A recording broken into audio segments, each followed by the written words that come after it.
Olá pessoal, estamos iniciando o programa Alegria de Viver. Como é bom estarmos novamente reunidos e hoje num dia tão especial porque estaremos entrando numa nova obra, um novo livro para que possamos descobrir, descortinar os assuntos, não é, da espiritualidade. Esses amigos espirituais nos enviam tantas mensagens, tantas histórias e quanta coisa boa para conhecermos. Então, inclusive, se você não conhece o programa, está caindo aqui de paraquedas, você poderá dar uma olhada nos programas anteriores e lá você vai encontrar uma série de livros que já foram lidos, comentados. Então, tem toda uma gama de coisas interessantes para você conhecer. E hoje estaremos dando então início a uma nova obra. A obra é Cartas e Crônicas, mas daqui a pouquinho nós vamos falar sobre ela e você já vai se preparando porque você poderá adquirir o livro, você pode baixar o livro no PDF e seguir conosco. Então sejam muito bem-vindos. Eu sou Solange Godoy, para quem não me conhece, junto com André Luiz Ruiz. Como vai, André? Olá, Solange! Que bom termos uma nova etapa iniciando-se no programa de hoje. Eu tenho certeza que você que está acostumado com as nossas rotinas vai desfrutar bastante esta obra que a Solange acabou de dizer, que vai ser aquela que norteará nossa etapa deste começo de ano, Cartas e Crônicas. Agora, ela é um pouco diferente. Nós terminamos no fim do ano passado o livro O Espírito da Verdade, escrito por diversos espíritos, com mensagens curtas, filosoficamente falando, dirigidas ao pensamento, com ensinamentos, com orientações e sempre com o cunho espiritual para nos fazer pensar. Já Humberto de Campos, no livro Cartas e Crônicas que nós vamos começar, ele usa outra técnica, ele usa a técnica de relatar histórias, de contar passagens, de ensinar com lições através de eventos, situações, experiências que ele relata com personagens, com ocorrências interessantes. E eu acho que você vai compreender com muito mais facilidade tudo o que está contido neste livro, porque além de ele ser, apesar de que ambos são igualmente importantes na doutrina, este Cartas e Crônicas, ele é mais fácil de você guardar as histórias, de você repeti-las para os seus entes queridos, filhos, netos, sobrinhos, amigos. Tem sempre uma forma mais apropriada à nossa lembrança para recordarmos.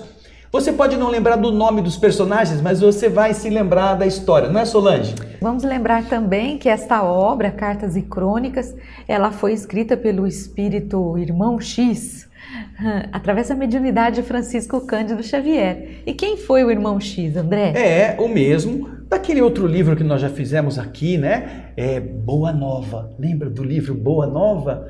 O livro escrito pelo escritor Humberto de Campos, aquele que foi membro da Academia Brasileira de Letras, que teve uma vida de literato muito precoce, mas também muito breve, porque ele morre muito cedo, mas ele foi o mais novo integrante da Academia Brasileira de Letras. E depois de desencarnado, ele se tornou como que um repórter, trazendo aquilo que ele aferia, aquilo que ele aprendia, através da mediunidade de Chico Xavier. Ele escreveu vários livros de contos, de histórias muito interessantes e muito bonitas. Não é? É isso mesmo. Passa um pouquinho o livro aqui, ó. Vocês vão ver que ao abrirmos o livro, como toda a obra, não é?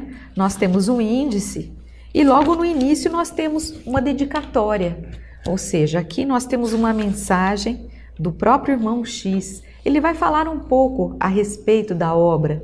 Então, nós faremos essa leitura inicial, já introduzindo introduzindo você ao nosso livro, a obra desse querido irmão Humberto de Campos. Na verdade, Solange, hoje nós vamos fazer a dedicatória, que é uma história bonita e bem curtinha. E vamos fazer o primeiro capítulo, Sim. que também é uma outra história bastante interessante para a gente pensar. Você vai acompanhar, como sempre, a nossa leitura, a leitura da Solange, na tela com o texto. E, eventualmente, nós vamos interromper para fazer algum comentário, não é mesmo, Solange? É isso aí, vamos em frente. frente. Então, vamos lá? Vamos lá. Dedicatória. Num belo apólogo, Rabindranath Tagore conta que um lavrador, a caminho de casa, com a colheita do dia, notou que em sentido contrário vinha suntuosa carruagem revestida de estrelas. Contemplando-a fascinado, viu-a estacar junto dele e, semi-estarrecido, reconheceu a presença do Senhor do mundo, que saiu dela e estendeu-lhe a mão a pedir-lhe esmolas. Veja só que interessante este conto. Um pobre homem, um homem simples, lavrador, volta para casa depois de um dia de trabalho onde ele colheu alguma coisa para levar. E ele vê, no caminho contrário aos seus passos, uma carruagem cercada de estrelas, uma carruagem luminosa, que, ao parar diante dele, permitiu que o Senhor do mundo, não era ninguém menos que este, o Senhor do mundo, pudesse descer, parar diante dele e, sem dizer nenhuma palavra, estender-lhe a mão, como a pedir esmola, o Senhor do mundo. É uma cena impressionante que coloca o Senhor poderoso diante do reles camponês. Vamos acompanhar o que continua o texto dizendo. O quê? Refletiu espantado. O Senhor da vida a rogar-me auxílio, a mim, que nunca passei de mísero escravo na aspereza do solo? Conquanto excitado e mudo, mergulhou a mão no alforje de trigo que trazia e entregou ao divino pedinte apenas um grão da preciosa carga. O Senhor agradeceu e partiu. Quando, porém, o pobre homem do campo tornou a si do próprio assombro, observou que doce claridade vinha do alforje poeirento. O grânulo de trigo do qual fizera a sua dádiva tornara a sacola, transformado em pepita de ouro luminescente. E então, deslumbrado, o homem gritou: louco que fui! Por que não dei tudo o que tenho ao soberano da vida? Por quê? Se aquele grãozinho que eu entreguei voltou para a minha sacola em forma de uma pepita, se eu tivesse dado toda a sacola, eu teria um tesouro gigantesco devolvido pelo Senhor da vida. E com isto, nós vamos encontrar o raciocínio que vem a seguir. Na atualidade da Terra, quando o materialismo compromete edificações veneráveis da fé no caminho dos homens, sabemos que o Cristo pede cooperação para a sementeira do Evangelho redivivo que a doutrina espírita veicula. E, entregando este livro humilde à circulação das ideias renovadoras, trabalho despretensioso que não chega a valer um grão de trigo da verdade, imagino nestas cartas e crônicas que passo às mãos de leitor amigo um punhado de acendalhas para o lume da nova revelação e repito, reverente, ante a bondade do eterno amigo.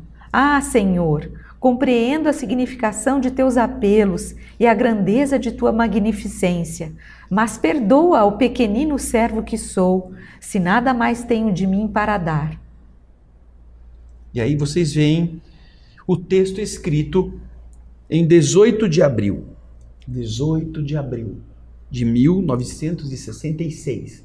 Esta data, no mês de abril, é muito simbólica, porque é justamente a data que em 1857, você vê então, 109 anos antes, o Livro dos Espíritos havia chegado ao mundo. 18 de abril de 1857. Então, nós já vemos aqui um texto bastante bonito e significativo, onde a ação da grandeza cósmica pede a ajuda do humilde roceiro, do humilde camponês. E o camponês, ao fazê-lo da sua forma, recebe em troca exatamente aquilo que deu, ele está então se posicionando como esse camponês. E que, tendo pouca coisa a ofertar, apresenta ao leitor amigo esse punhado de grãos de trigo, que são esses diversos contos, 40 contos, 40 histórias, 40 cartas, que vão certamente enriquecer cada um de nós e, obviamente, esperamos que possam voltar ao aforje de Humberto de Campos e de Francisco Cândido Xavier, multiplicados em bênçãos de tesouros dourados, porque continuam a espalhar essas grandezas, essas belezas. Portanto, é um chamamento a que nós aprendamos a fazer também as mesmas coisas. Não nos entreguemos à preguiça, a nos acharmos inúteis. Como o homem pensou, eu sou inútil, quem é o Senhor da vida diante de mim, que isso que não vale nada, né? Poxa vida, o Senhor está te pedindo ajuda. Faça tudo o que você pode, porque o que você terá em troca, não por causa disto, mas na gratidão da lei do universo, estará te possibilitando ainda mais coisas boas.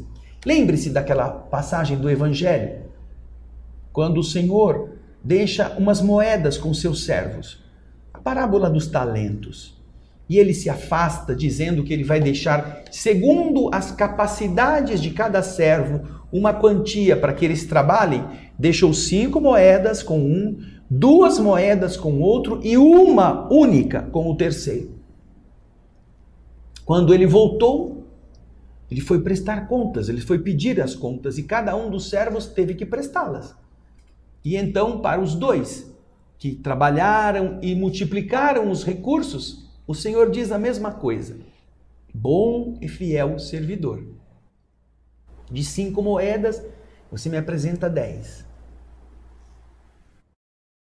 Você que foi fiel em pouca coisa, eu te constituirei sobre muitas outras. Esta é a frase. Você foi fiel em pouca coisa. Se você demonstrou essa fidelidade no pouco, o Senhor te garantirá muitas outras coisas para você administrar. Entrai no gozo, na alegria do vosso Senhor. E assim ele fez com os 2. Um tinha oferecido 10 em retorno, o outro ofereceu 4. Multiplicou 2 por 2, fez 4. Agora, para o terceiro, que enterrou o dinheiro com medo de perder, a palavra foi áspera, foi dura, foi na lata, como o povo diz.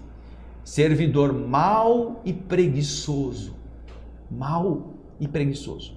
Se você sabe que eu colho onde não semeei e que eu ceifo onde eu nada plantei, deveria ter posto o meu dinheiro na mão dos banqueiros para que quando eu voltasse recebesse com juros o que é meu. Pois que se lhe retire a moeda que tem e se entregue ao que tem 10 dinheiros, porque mais se dará àquele que mais possui. E atire-se o servidor inútil nas trevas exteriores, onde haverá choros e ranger de dentes. O Senhor da vida pede de nós que nós respondamos com alguma oferta. Primeiro raciocínio, primeira reflexão. Quanto você, eu, nós estamos oferecendo de nós mesmos ao Senhor da vida? Quanto? Quanto do seu tempo, quanto da sua inteligência, quanto da sua alegria, quanto da sua gentileza, quanto da sua capacidade você está oferecendo ao Senhor da vida. Porque é isso que você vai ter depois. Exatamente. Quem foi fiel no pouco será constituído sobre muitas coisas. Mas quem não fez nada, quem enterrou o dinheiro, quem só pensou em si, quem não multiplicou, esse é um servidor mau e preguiçoso, não é, Solange? É isso mesmo. De uma certa forma, a gente vê que aquilo que nós fazemos no bem, aquilo que nós fazemos de produtivo, acaba de uma certa maneira retornando para nós mesmos. É mais ou menos isso que também essa mensagem vem trazer para a gente. Faça coisas boas e você vai ter isso, não por isso, não para que você tenha, não é um retorno, mas isso automaticamente acaba acontecendo. Pense numa coisa. Quando você vai à escola e você tem um professor que cobra lições de você, Você chega em casa e faz as lições porque ele vai aferir se você fez correto ou não e vai te dar uma nota. Você pode estar pensando que o mais importante é a nota. Mas quando você estuda, o que vai te produzir maior benefício não é a nota, é o que você aprendeu. A nota é o fator que vai te cobrar para exigir que você estude. Mas o aluno que só estuda para tirar nota, ele cola, ele frauda, ele mente, ele decora e ele não aprende. Mas o aluno que entende qual é a finalidade da escola, não estuda para tirar nota, estuda para saber, estuda para aprender. Porque o aluno que aprende não tem medo da prova. O aluno que leu a lição, que compreendeu o ensinamento, no dia que o professor perguntar para ele, ele sabe responder. Ele não precisa ter medo, ficar nervoso, deu um branco. Não, ele sabe o conteúdo. Portanto, o benefício disso que a Solange está falando é para o próprio indivíduo. Sem contar que ele vai receber de devolução algo de bom que tenha feito, o fazer o bem já produz coisa boa dentro do coração daquele que faz sinceramente. Não é fazer o bem para aparecer, para que alguém veja, para que você seja considerado importante ou especial. Não. É fazer o bem porque você descobriu a felicidade de ser bom, ou de pelo menos se esforçar para isto. Essa alegria é muito maior do que qualquer recompensa, do que qualquer gratidão que as pessoas tenham por aquele que lhes ajuda. É você estar feliz por estar vencendo o seu egoísmo, sua indiferença e com isso fazendo a felicidade de alguém, não é mesmo? Então, veja só, já é na dedicatória uma oferta que ele está fazendo para que nós pensemos qual é o tamanho da nossa oferta ao Senhor da vida, ao Senhor do mundo. É aquele que organizou tudo para que nós tivéssemos a nossa família, nosso lar, nosso alimento, o ar que respiramos, o funcionamento orgânico, a estrutura da vida física. Quem construiu não foi o homem, não. Nós já encontramos isto pronto. Apenas fomos reciclando, recombinando as coisas. Mas o Senhor da vida foi quem produziu todas as coisas. E então, como é que nós estamos retribuindo a Ele? Vamos, porque Humberto de Campos já traz a sua primeira lição. E o título desse primeiro capítulo é Lição nas Trevas. No Vale das Trevas, delirava a legião de espíritos infelizes. Rixas, obscenidades, doestos, baldões, ou seja, eram insultos, impropérios. Planejavam-se assaltos, maquinavam crimes. O espírito benfeitor penetrou a caverna, apaziguando e abençoando. Aqui abraçava um desventurado, apartando-o da malta, da turba, de modo a entregá-lo mais tarde a equipes socorristas. Mais adiante, aliviava com suave magnetismo a cabeça atormentada de entidades em desvario. O serviço assistencial seguia difícil, quando, enfurecido, o mandante da crueldade, ao descobri-lo, se aquietou em súbita calmaria, e, impondo respeitosa serenidade ao grupo de loucos, declinou-lhe a nobre condição. Que os companheiros rebelados se acomodassem, deixando livre passagem àquele que reconhecia por missionário do bem. Veja só a cena então. Existe um lugar horroroso, um lugar no Vale das Trevas, escuro, onde estão espíritos com problemas, espíritos maus, espíritos ignorantes, espíritos egoístas, espíritos que se feriam, que se xingavam, que falavam palavrões, impropérios, que disputavam uns com os outros. Planejando assaltos, crimes, etc. Ali estavam reunidos todo o padrão inferior. E, de repente, quem que entra naquele ambiente? Um espírito bom, um espírito benfeitor que começa apaziguando e abençoando. É como se um anjo descesse ao inferno. Aqui, diz Humberto, ele abraçava um desventurado, tirando-o da confusão, para que mais tarde ele pudesse ser entregue aos espíritos socorristas. Mais adiante, com o seu magnetismo, ele acalmava as entidades em desvario, em loucura. E ele ia fazendo o serviço de assistência ali mesmo. Quando surge o chefão do buraco, o chefe da confusão, aquele que, pelo seu ódio, pela sua violência, pelo seu estado grotesco de agressão, ele mantinha todo mundo sob o medo da sua autoridade. E este homem, este espírito, quando vê a entidade, de repente se aquieta, de repente silencia. E mais do que isso, ele impõe a toda aquela turba barulhenta, gritando para todos os lados, ele impõe silêncio. Silêncio! Fiquem quietos! Calem a boca! Vamos ouvir este homem. Este é aquele benfeitor, dizendo assim, para que todos deixassem esse espírito, esse missionário do bem, com a passagem livre. Puxa, mas é o maldosão, é o manda-chuva do buraco quente, do lugar do mal. É este que está pedindo que todo mundo se aquiete para ouvir o missionário do bem? Então, este espírito generoso, diante de uma atitude assim tão estranha de um espírito líder do mal, pergunta a ele o que, Solange? Você me conhece? Você me conhece? Disse o espírito amoroso ao chefão. Sim, disse o rude empreiteiro da sombra. Eu era um doente na terra e curaste meu corpo que a moléstia desfigurava. Lembro-me perfeitamente de teu cuidado ao lavar minhas feridas. Ah, esse benfeitor então já fazia o bem quando o Senhor das Trevas ali estava no mundo físico.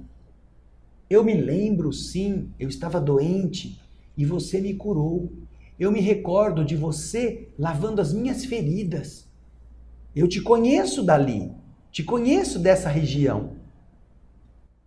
Então, os que estavam em volta ficaram assim admirados. E o que acontece com eles, Solange? Os circunstantes entraram na conversação de improviso e um deles, de dura carranca, apontou o visitador e clamou para o amigo. Que mais que este homem bom no mundo fez para você? Para que seja assim? Aquele que nós temos que respeitar, somos forçados a termos reverência a essa pessoa? Que mais que ele te fez? Deu-me teto e agasalho. Ah, o outro respondeu, o chefão. Ele me deu comida, ele me deu proteção. Que mais? Disse o outro. Supriu minha casa de pão e roupa, libertando a mim e a minha família da nudez e da fome. E ainda um terceiro, perguntou com ironia. Ah, que mais que ele fez? Muitas vezes dividia comigo o que trazia na bolsa, entregando a mim abençoado dinheiro para que a penúria não me arrasasse. Aí, estabelecido o silêncio, o espírito benfeitor, encorajado por aquilo que ele ouvia, perguntou com humildade: Meu irmão, nada fiz senão cumprir o dever que a fraternidade me impunha. Entretanto, se te mostras tão generoso para comigo, em tuas manifestações de reconhecimento e de amor, que reconheço não merecer, por que você se entrega assim à obsessão e à delinquência? Ah, olha só. Não, tudo bem, eu não fiz nada demais, disse o espírito generoso. Eu cumpri apenas meu dever de fazer o melhor para os meus semelhantes. Mas se você reconhece que todas estas coisas foram boas para você, todas estas coisas fizeram você se sentir melhor, se sentir querido, por que é que você continua se entregando à delinquência, ao crime, a esse processo de ferir, de obsedar os seus irmãos de caminhada? Por que você faz isto? Se você recebeu o bem, por que você não faz o bem?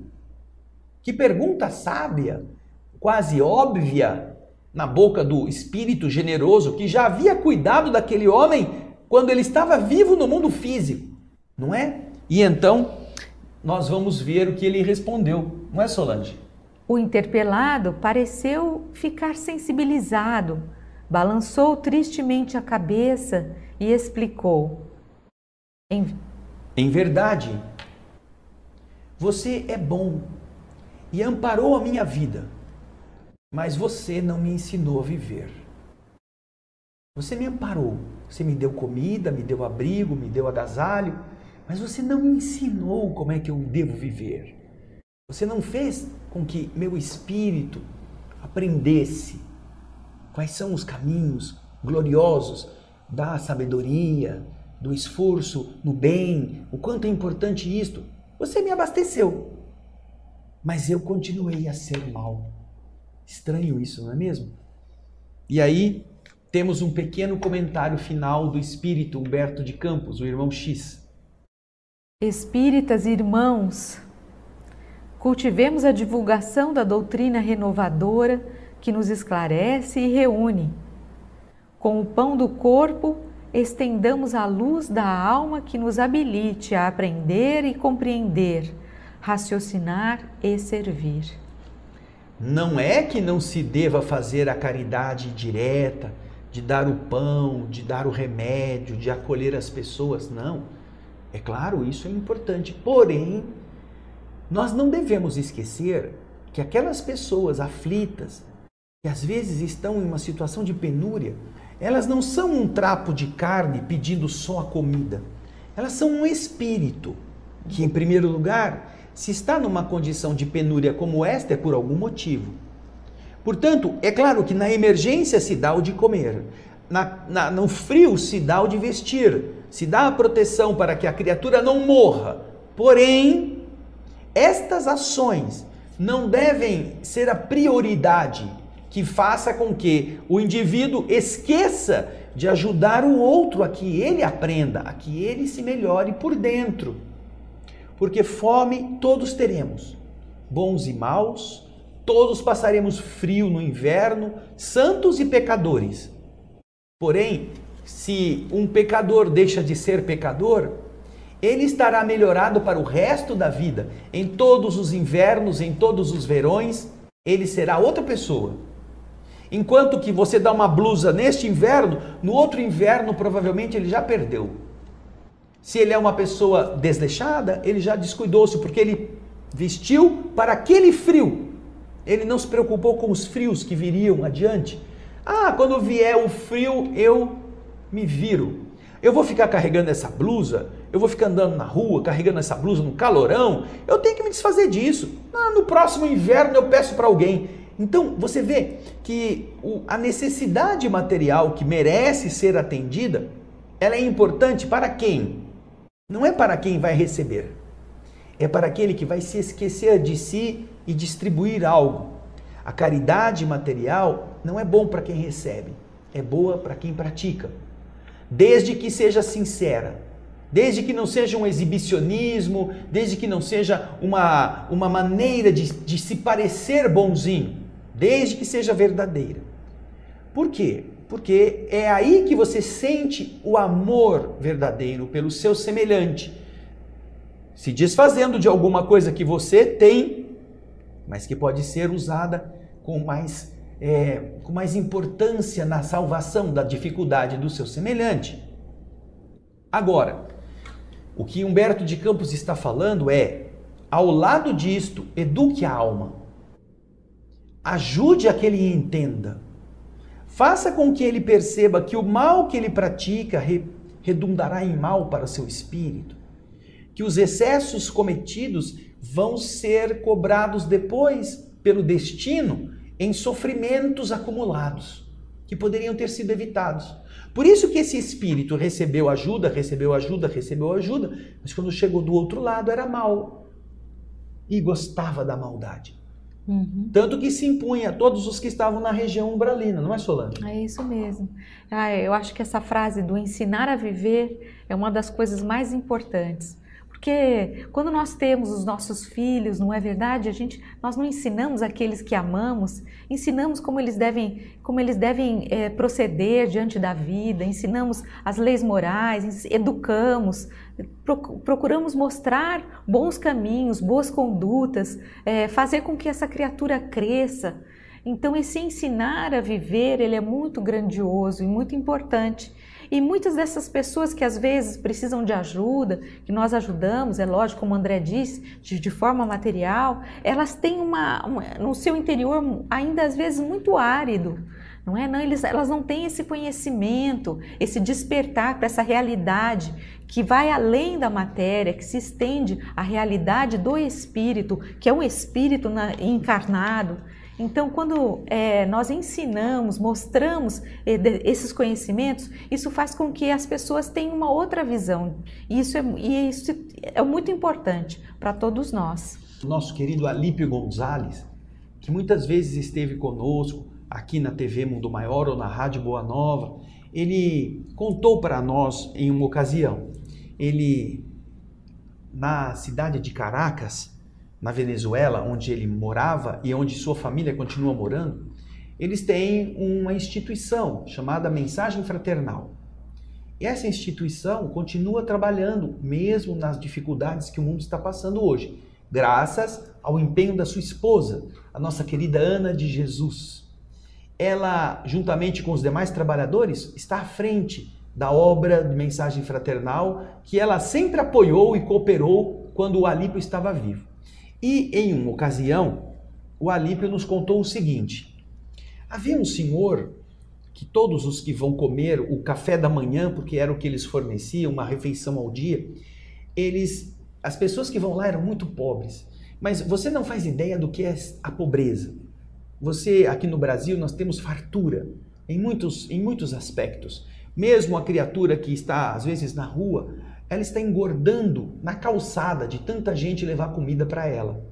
Eu já vi casos de pessoas dizendo: não quero não tenho bastante aqui, não precisa me trazer não, porque já passaram aqui nesta noite uns 2 ou 3. Outras vezes o indivíduo fala assim: ai gente, deixa eu dormir, você é o quarto que passa aqui para me entregar comida, eu quero dormir. Ele já tinha passado por 4, todo mundo chega lá: ô meu irmão, eu trouxe um chocolate quente, eu trouxe uma quentinha para você. Ah, obrigado, deixa aí, eu quero dormir.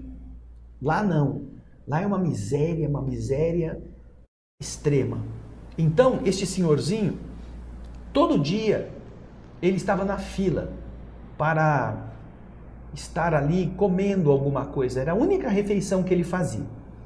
Mas ele tinha muito, uma vergonha de estar ali precisando comer de graça. Então, um belo dia, sem que ninguém cobrasse dele, por estar mais uma vez na fila, ele se dirigiu ao Alípio, que o recebia com muita gentileza. O Alípio e os trabalhadores de Mensagem Fraternal serviam a mesa como os garçons, né? Como Jesus diz aos seus discípulos. Jesus fala isso no Evangelho. Estando alguém sentado à mesa e outro a servi-lo, qual dos dois é o maior? E os discípulos, sem dúvida, respondem: ah, Senhor, é maior aquele que está sentado à mesa.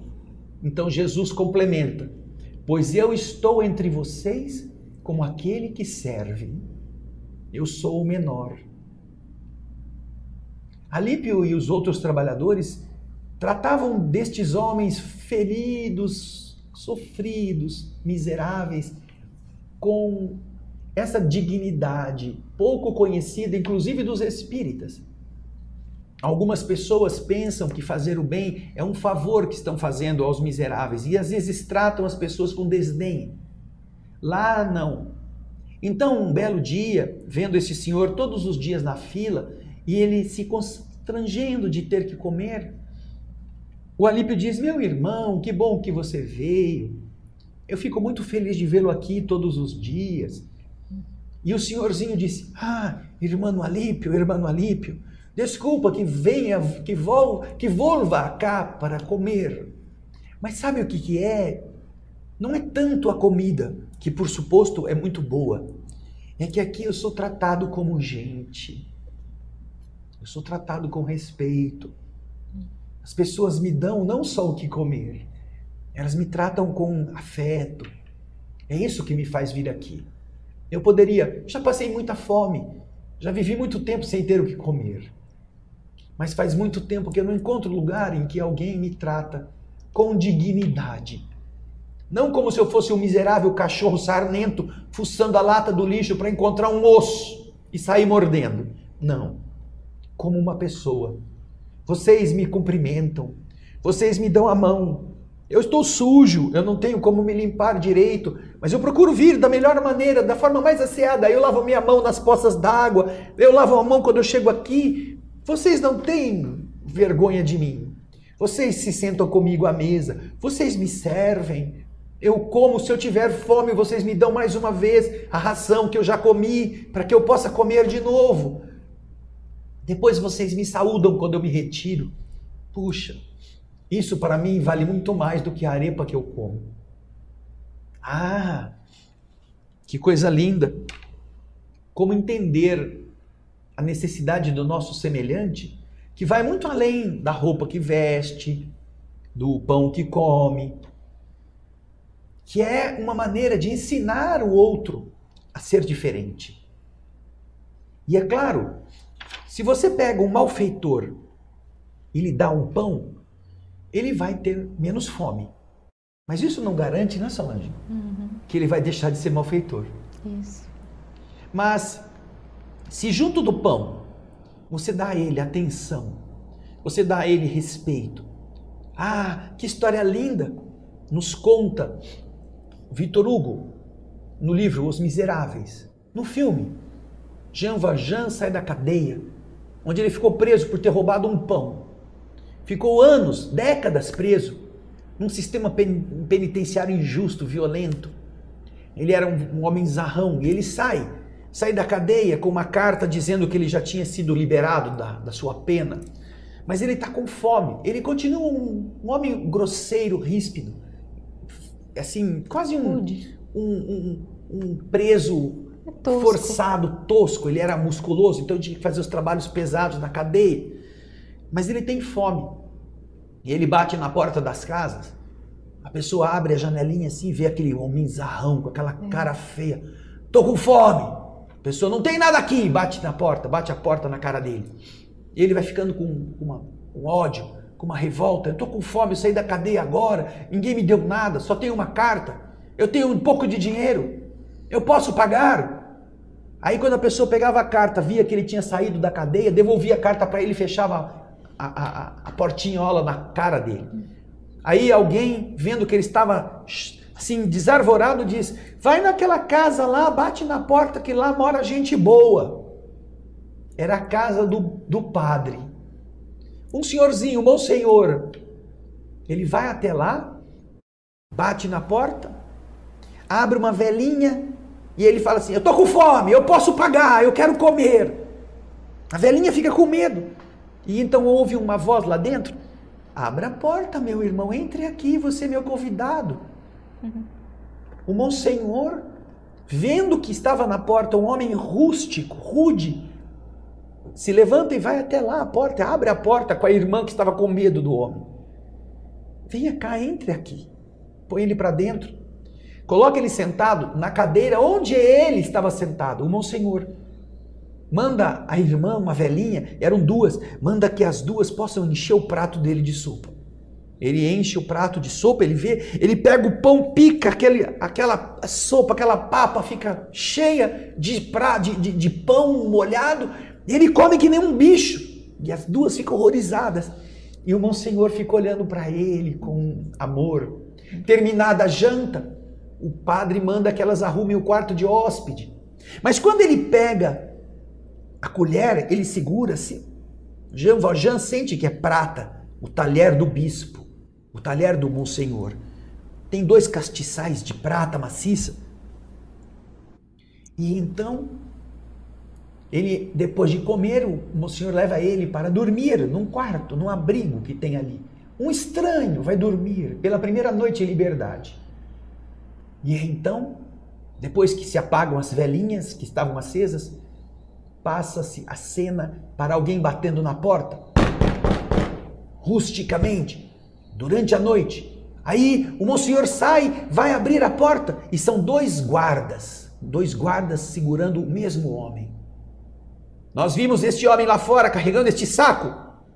E aqui tiramos do saco todos os talheres que tem a marca desta casa, do Monsenhor. Esta marca conhecemos. O Monsenhor olha e se dá conta que o homem tinha roubado a prataria. Mas o Monsenhor diz aos 2 homens, podem soltá-lo. Não foi roubo, eu dei a ele de presente. E aí ele se dirige ao homem e fala assim, meu filho, por que é que você esqueceu os castiçais? Vai até a mesa, pega os 2 castiçais de prata maciça e entrega na mão do ladrão. E lhe diz, meu filho, nunca se esqueça que você é um homem bom. E então os guardas pedem desculpa e libertam o homem que até então era tratado como um bicho. Na primeira vez que ele foi tratado como um ser humano. Você é um homem bom. E foi exatamente isso que fez Jean Valjean. Tornar-se aquilo que ele nunca pensava que ele era. Depois de tanto sofrimento que o havia tornado duro. Foi o Monsenhor, pela maneira como o tratou, que fez com que ele aprendesse a viver. É linda a história dos miseráveis. Seja em filme, seja no livro, vale a pena. Porque tem o sentido exatamente desta lição nas trevas que a gente encontra no primeiro capítulo do livro Cartas e Crônicas. Então, Solange, estamos chegando no fim. Já, que pena. Muito bonita essa história, André. E então fica o convite para você continuar conosco. No próximo capítulo nós teremos o tema sobre as 3 orações. Linda história. Vamos ver o que é isso, o que Humberto traz para a gente. Pegue seu livro, seu caderno, vamos acompanhar juntos essa nova jornada nova por uma obra tão bonita que eu tenho certeza que vocês vão amar. E é isso, fica o convite para vocês estarem conosco também nos outros programas, no Espírito da Letra, no Espiritismo Sem Mistério, estudando o Livro dos Espíritos. E é isso, um grande abraço e nós nos vemos no próximo Alegria de Viver. Tchau, gente. Beijão. Um beijo.